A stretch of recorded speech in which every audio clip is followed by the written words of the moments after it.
जम्मू कश्मीर के ज़िला अनंतनाग के मैटरनिटी एंड चाइल्ड केयर अस्पताल में बुनियादी सहूलियात की कमी की वजह से बीमारों और तीमारदारों को काफ़ी मुश्किलात का सामना करना पड़ रहा है।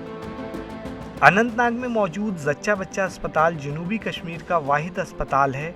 दरअसल ये अस्पताल जनूबी अजला, पुलवामा, शोपियान, कुलगाम और अनंतनाग के अलावा वादी चिनाब के लोगों की ज़रूरतों को पूरा करता है।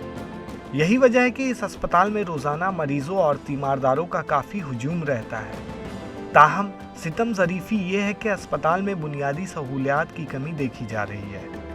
अस्पताल में जगह की तंगी के अलावा सफाई का नाक़िस इंतज़ाम देखा जा रहा है और ड्रेनेज निज़ाम भी नाकारा हो चुका है। से maternity and child care hospital में बहुत ज़्यादा स्पेस क्रंच है। अटेंडेंट्स को बहुत दिक्कतों का सामना करना पड़ता है। वहाँ पे बहुत कम स्पेस है पेशेंट्स के लिए। एक पेशेंट दो पेशेंट एक ही बेड पे होता है, तो हमें काफ़ी दिक्कतों का सामना करना पड़ता है। अस्पताल के अंदर चूहे और बाहर आवारा कुत्ते घूमते रहते हैं। हालिया दिनों में अस्पताल में चूहों ने एक नौजायदा बच्चे की उंगली कुतरकर उसे जख्मी कर दिया था, जबकि आवारा कुत्ते कई तीमारदारों को जख्मी कर चुके हैं, जिसके बाद अस्पताल में मौजूद तीमारदार और बीमार खौफ महसूस कर रहे हैं। वहीं अस्पताल की इमारत काफ़ी पुरानी हो चुकी है, जिसे डिज़ास्टर मैनेजमेंट की जानिब से कई बार गैर महफूज भी करार दिया जा चुका है।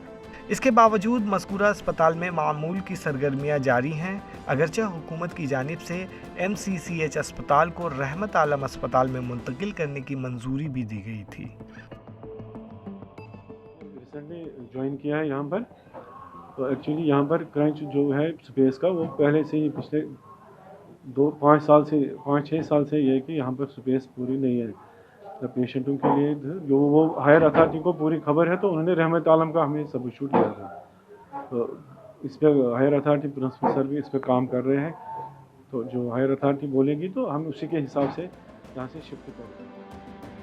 अस्पताल के सुपरिटेंडेंट ने कहा है कि जगह की तंगी की वजह से स्टाफ को भी काफ़ी परेशानियों का सामना है, ताहम अस्पताल में कामकाज मामूल के मुताबिक जारी है। उन्होंने कहा कि आला हुक्काम की जानिब से अस्पताल की मुंतकली को लेकर संजीदगी से गौर किया जा रहा है। ETV भारत के लिए अनंतनाग से मीर अशफाक की रिपोर्ट।